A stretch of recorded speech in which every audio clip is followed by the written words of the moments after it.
Hello, this is Papa. We are once again going to be reading from the Family Treasury of Children's Stories. This book comes all the way back from 1956. My mother read stories to me from this book when I was a child, and now I'm going to share them with you.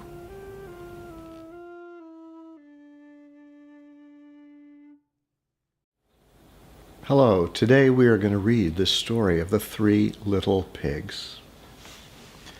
Once upon a time, when pigs spoke rhyme, and monkeys chewed tobacco, and hens took snuff to make them tough, and ducks went quack, quack, quacko, there was an old sow with three little pigs, and as she had not enough to keep them, she sent them out to seek their fortune.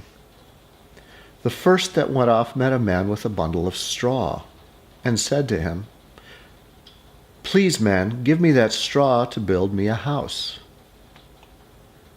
Which the man did, and the little pig built a house with it.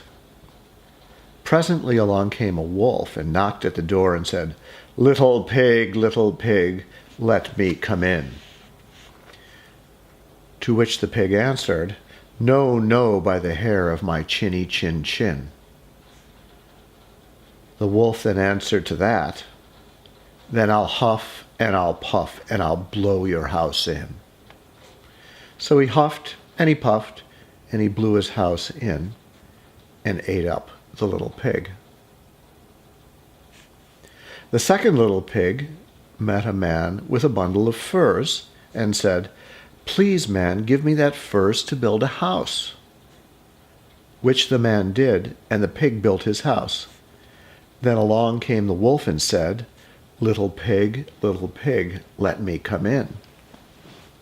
"No, no, by the hair of my chinny chin chin." "Then I'll huff and I'll puff and I'll blow your house in." So he huffed and he puffed, and he puffed and he huffed, and at last he blew the house down, and he ate up the little pig. The third little pig met a man with a load of bricks, and said, "Please, man, give me those bricks to build a house with." So the man gave him the bricks, and he built his house with them. So the wolf came, as he did with the other little pigs, and said, little pig, let me come in."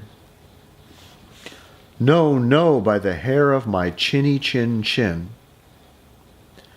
"Then I'll huff and I'll puff and I'll blow your house in." Well, he huffed, he puffed, he huffed and he puffed, and he puffed and he huffed, but he could not get the house down. When he found that he could not, with all his huffing and puffing, blow the house down, he said, "Little pig, I know where there is a nice field of turnips." "Where?" said the little pig. "Oh, in Mr. Smith's home field. And if you will be ready tomorrow morning, I will call for you, and we will go together and get some dinner." "Very well," said the little pig. "I will be ready. What time do you mean to go?" "Oh, at 6 o'clock. Well, the little pig got up at 5 and got the turnips before the wolf came, which he did about 6, who said, "Little pig, are you ready?" The little pig said, "Ready? I have been and come back again and got a nice potful for dinner."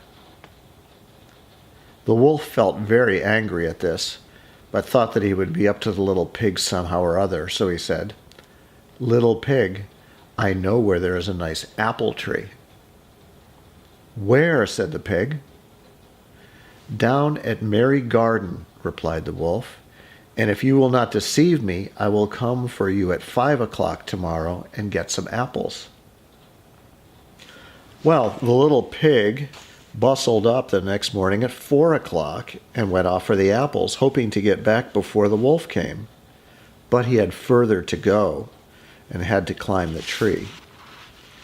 So that just as he was coming down from it, he saw the wolf coming, which, as you may suppose, frightened him very much. When the wolf came up, he said, "Little pig, what? Are you here before me? Are they nice apples?" "Yes, very," said the little pig. "I will throw you down one." And he threw it so far that, while the wolf was gone to pick it up, the little pig jumped down and ran home.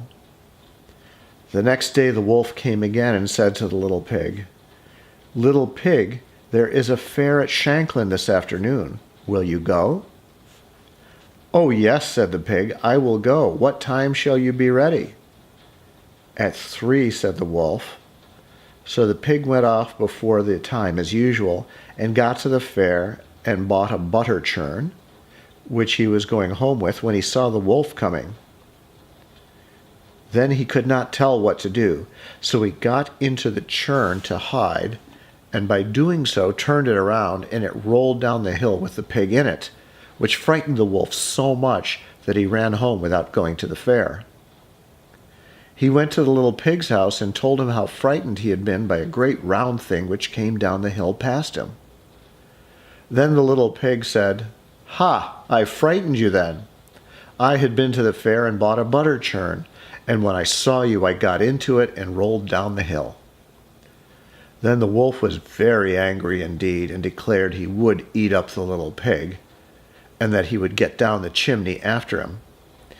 When the little pig saw what he was about, he hung on the pot full of water and made up a blazing fire, and just as the wolf was coming down, he took off the cover, and in fell the wolf.